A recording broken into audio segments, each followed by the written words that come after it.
Hi everyone, I'm Keegan Connor, and this is my scoliosis journey. So before I get into my story, I just want to share with you a little bit about scoliosis. So what is scoliosis? Scoliosis is an abnormal lateral curvature of the spine by definition, but my definition is a curve of the spine with rotation. Scoliosis can also be idiopathic, meaning that there's no known cause, or it can be hereditary, meaning that it runs in the family, and it can be more common in girls. And 3 million people are diagnosed with scoliosis in the US each year. Now to my story. As I was born steps away from Broadway, I have always loved singing and dancing, and my dream is to perform on Broadway one day. I've always had an artsy background, as I've done video productions and commercials for Amazon, Nestle, and Starbucks. And I've been in more than 20 Broadway-style musicals and have even gotten the chance to perform in a cabaret with Broadway stars. And I spent the last few summers in New York learning from Broadway's finest performers. When I was 11, I wrote my first song called Dark Eyes.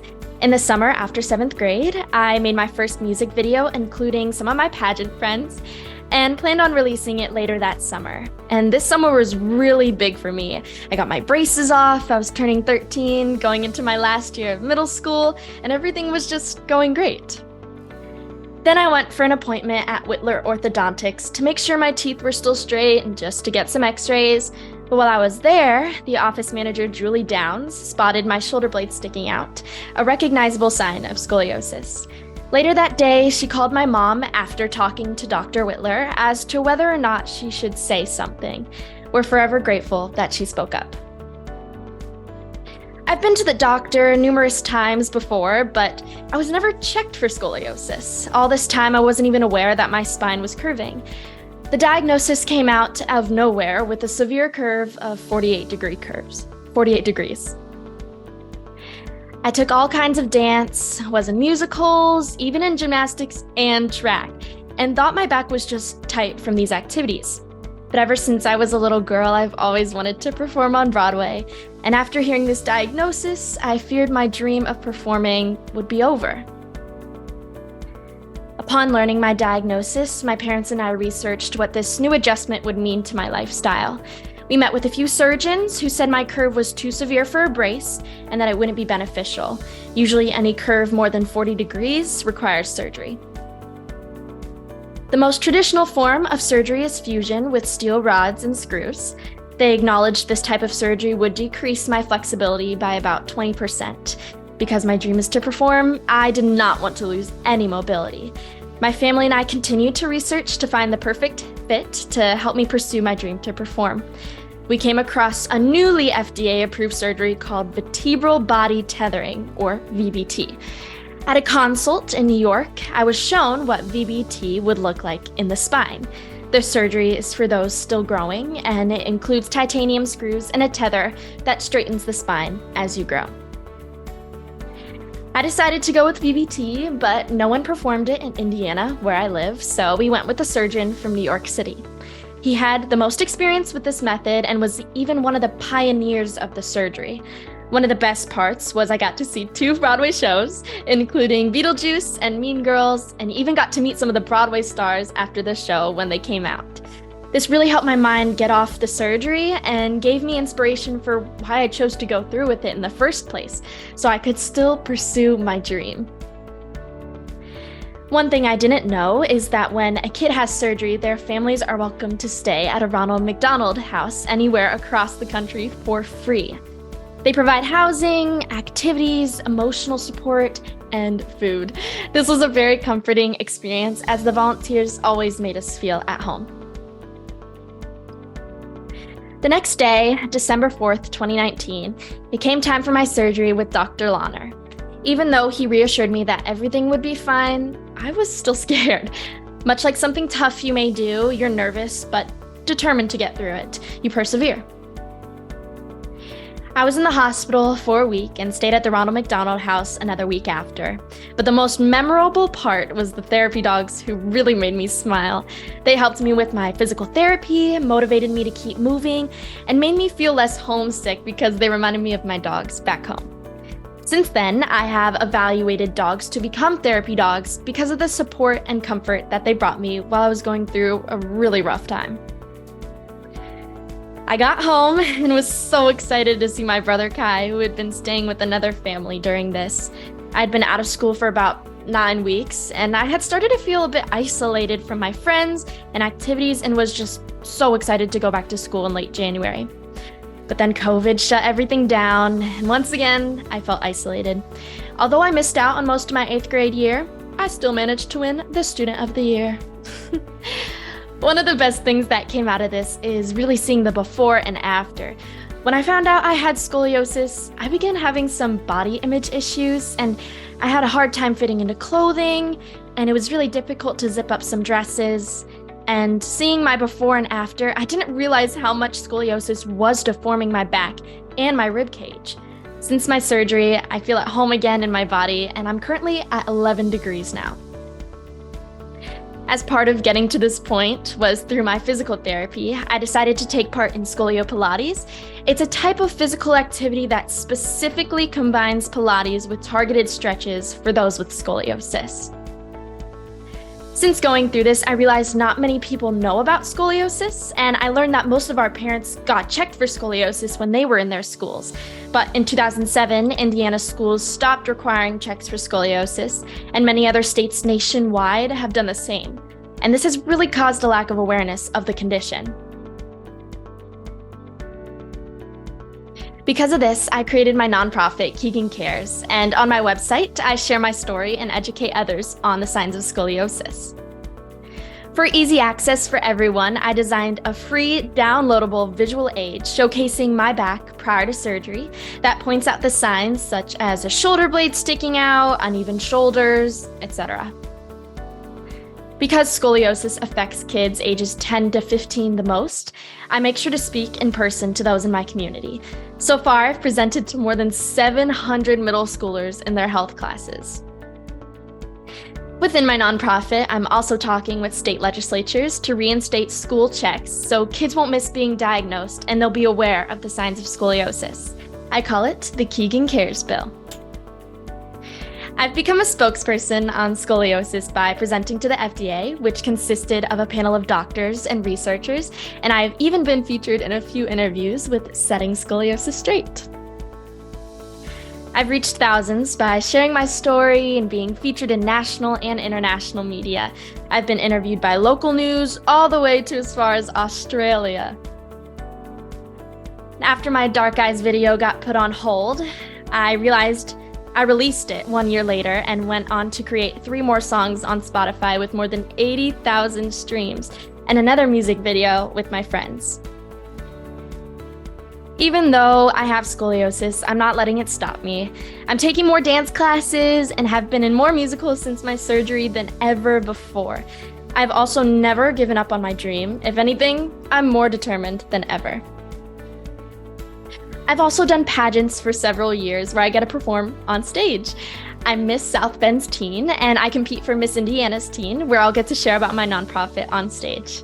The competition includes interviews, talent, and fitness, where we do a routine and touch our toes, so I'm so happy I still have all my flexibility.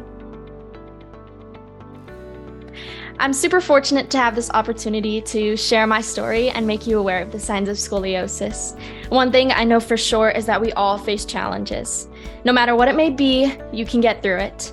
When I first found out I had scoliosis, I cried. I didn't know what to feel or what to think. But I want you to know you can change your story and make it for good, and you can still pursue your dream. To find out more about scoliosis awareness, visit KeeganCares.com, and to follow my music and performing journey, follow my social media at Keegan Connor Music. Thank you.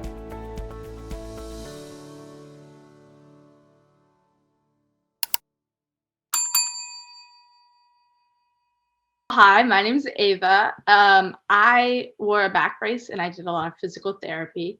Keegan, your story is really inspiring. It's just a really interesting and empowering story. So my question for you, first question is, how was your flexibility and movement? Did it change at all during VBT? So it took me a while to get back to what I used to have in my flexibility and movement, but ultimately it's given me more flexibility. In that one picture where I was on stage touching my toes, I used to not be able to do that. And maybe it's because I didn't stretch, or maybe it's because of my VBT surgery. But ultimately, I'd say my flexibility has made leaps and bounds since this surgery. Interesting. And then I'm not so sure what scoliosis Pilates are. I've never heard of that before. Can you go into more depth of what that is and some exercises? Yeah, so Scolio Pilates is Pilates targeted for people who have scoliosis.